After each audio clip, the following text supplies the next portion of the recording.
I started music when I was 14. I taught myself to play guitar because I wanted to be like the Beatles, really, I suppose, and punk rock. And that led eventually to me forming a few bands. One of these bands in the late 80s, we're very lucky. We got a record deal because a chap called Morrissey, who used to be in the Smiths, heard one of our songs that we'd released ourselves. We did a CD which was self-financed. It was the first indie self-financed CD in the world, because CD was new back in those days, back in 1988 or so. Morrissey heard it, said, "I applaud this band." The band was called Bradford. So we ended up with every record company in Britain chasing us. We got a record deal, and we then for around 3 years made records, scraped into the indie charts several times, managed to play with some very famous names and people who were my heroes, like Joe Strummer, for example.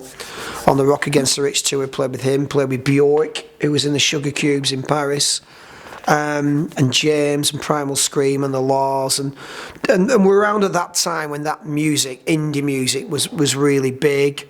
And yeah, released a couple of albums which got a lot of critical praise, but we didn't sell millions of copies, to be quite honest, because what saw us off was a thing called Madchester, which was a movement in the late 80s, 89, 90, where the Stone Roses, Happy Mondays and rave culture suddenly became very big. And our band was a little kind of indie, skinhead looking band, and we were suddenly well, not trendy, I suppose, and people started buying Stone Roses, etc. So we then didn't have a record deal. We lost our record deal, and so we had 3 years making records and having lots of fun. And since then, I've been in lots of bands since. I'm a singer, I'm a songwriter principally, so I usually front bands, and I still play to this day. In fact, this weekend I did an open mic night in Darwin at Sunnyhurst Woods in the Tudor kiosk. It's got beams, it's lovely. And then on Saturday night I rock it out with a group of reprobates called On Parole, who, because they're all of a certain age, we do The Clash, because we love The Clash. That was one of the major bands, major influences. So we play The Clash and we stomped around like old mid-life crisis men, do you know what I mean? Sweating, grunting, grinding our teeth and having a great time. So music's still important to me. Morrissey actually recorded one of my songs in 1991, which I was a massive Smiths fan, and he rang me. He used to come around to my house and things, and he rang me up and said, "Ian, have you got 3 minutes to spare?"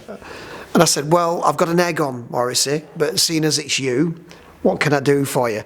And he played over the phone Skin Storm that she'd recorded himself, and it's hard to describe really how much that meant to me. You know, he's a major British icon. You know, he divides opinion, but he's made a massive impact in music, in British music. And this guy, who I admired like mad, has actually recorded something which I'd written and released it as a song, a single. So that was an incredible peak experience in my life, and I'm very grateful for that. Music is like a universal language, I suppose.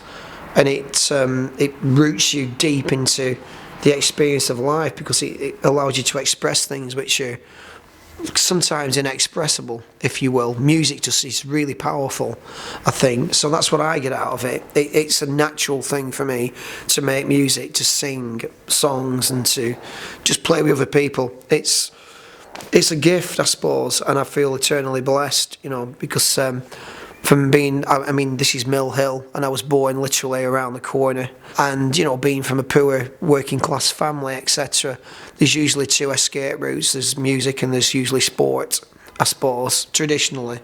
And I, you know, through music, had some incredible experiences, travelled a lot all over the UK and a bit abroad, and, you know, met amazing people, been in amazing situations, and played lots of music and made people happy with it as well. So that's what I get out of it.